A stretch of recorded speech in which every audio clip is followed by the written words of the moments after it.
नमस्कार, मैं मोनिका आर्य। नवजात शिशुओं को बचाने की मुहिम पालोना में आपका एक बार फिर स्वागत है। एक बड़ी अच्छी खबर आ रही है झारखंड की राजधानी रांची से, जहां अभी हाल में एक नवजात बच्ची खलिहान में मिली है। आप सोचेंगे कि इसमें अच्छा क्या है, किसी बच्ची को खलिहान में छोड़ दिया गया, खेत में छोड़ दिया गया तो और असुरक्षित हालात में छोड़ा गया, तो उसमें अच्छा क्या है।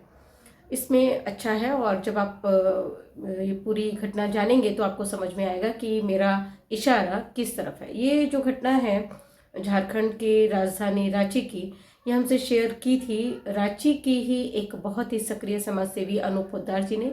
उन्होंने एक न्यूज़ की कटिंग हमसे शेयर की। इस कटिंग में लिखा था कि मांडर एक ब्लॉक है रांची का, उसी ब्लॉक में एक सोसई गांव पड़ता है और इसी सोसई गांव में एक बच्ची खलिहान में मिली है। घटना घटी है 27 जनवरी को, शुक्रवार था उस दिन। 27 जनवरी के शाम करीब 5 साढ़े 5 बजे का समय रहा होगा। एक महिला किसान जा रही थी। जो खबर में लिखा है वो ये है कि एक महिला किसान मटर के खेत में काम करने के लिए जा रही थी और उन्हें बच्ची के रोने की आवाज़ सुनाई दी। उन्होंने उस बच्ची को वहाँ देखा और लोगों को इसके बारे में जानकारी दी। कुछ ही देर में पुलिस वहाँ पहुँच गई और बच्ची को मिशन अस्पताल में एडमिट करवा दिया गया। उसके अगले दिन क्या हुआ, इसकी जानकारी हमें रांची CWC यानी कि चाइल्ड वेलफेयर कमेटी और जो मांडर थाना है वहाँ के पुलिस अधिकारियों से बात करने पर पता चली। दोनों से जब हमने बात की तो मालूम हुआ कि बच्ची वही देर शाम 5 साढ़े 5 बजे के आसपास मिली थी और पुलिस को ये ऐसे कोई फॉर्मल सूचना नहीं मिली थी, बल्कि पुलिस के मुताबिक से अफवाह सी वहाँ पर उड़ी और उसी तरह से उनको जानकारी मिली। किसी ने चलते चलते ऐसे ही कहा कि फलानी जगह पर एक बच्चा मिला है।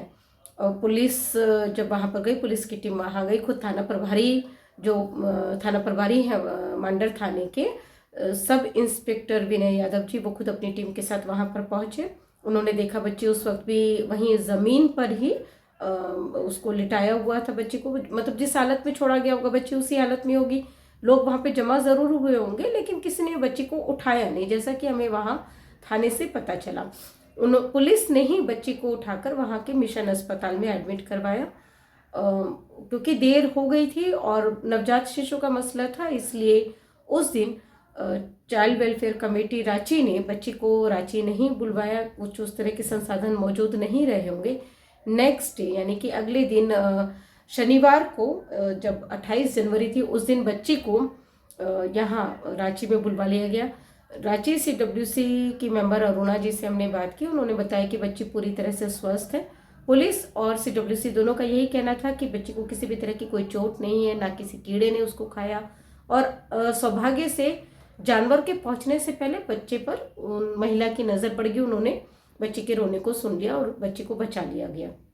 एक्चुअली जो मैंने कहा कि एक बहुत राहत वाली खबर आ रही है, उसमें मेरा इशारा इसी तरफ था कि बच्ची को किसी भी तरह की कोई चोट नहीं लगी है, उसको किसी जानवर ने नुकसान नहीं पहुंचाया और बच्ची को किसी कीड़े ने भी कोई नुकसान नहीं पहुंचाया। ये एक्चुअली बहुत कम बच्चों के साथ ऐसा हो पाता है कि जिन हालात में बच्चों को छोड़ते हैं वहाँ कोई कीड़ा या कोई जानवर बच्चे को नुकसान ना पहुंचा पाए, या फिर वो बहुत ज़्यादा देर, जैसे ठंड में बच्चे रह जाते हैं तो उनको हाइपोथर्मिया हो जाता है, या गीली ज़मीन पर रह जाते हैं बहुत देर तक, तब भी उनको ठंड से हाइपोथर्मिया हो जाता है। ये भी उनके लिए जानलेवा साबित होता है कई बार। और फिर तमाम तरह की चोट दूर से डालने से या ऊंचाई से डालने से बच्चों को लग जाती है, रैशेज हो जाते हैं, उनको उनका शरीर छिल जाता है, स्क्रैचेस पड़ जाते हैं।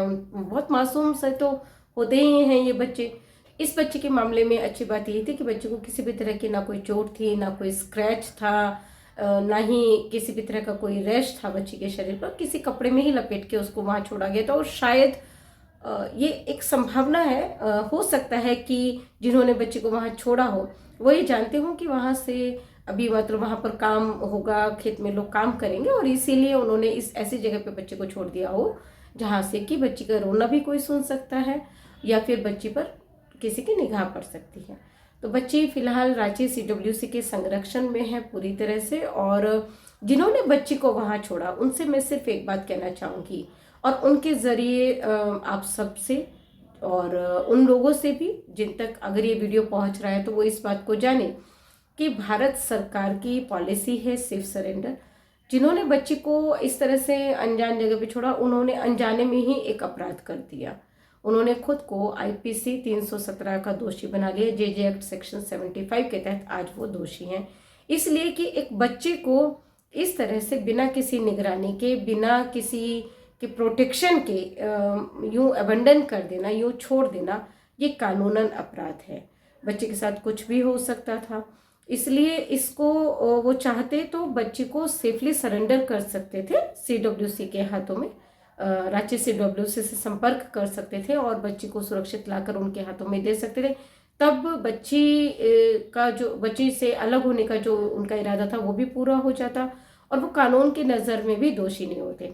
मेरी मांडर पुलिस से ये अपील रहेगी कि वो ये देखें कि किसने बच्ची को इस तरह से वहाँ छोड़ा था। गहन जांच पड़ताल करें, जो भी साक्ष्य वहाँ मौजूद हैं घटनास्थल पर उन्हें एकत्रित करें और जानने की कोशिश करें कि ये किसने अंजाम दिया है। वो निश्चित तौर पर कोई बहुत दूर से आकर बच्ची को वहाँ नहीं छोड़ के गया होगा। निश्चित तौर पर वो आसपास में ही कोई व्यक्ति होंगे, या बच्ची की माँ होंगी, बच्ची के परिजन होंगे। ननिहाल ददिहाल से कहीं से भी हो सकते हैं ये परिजन।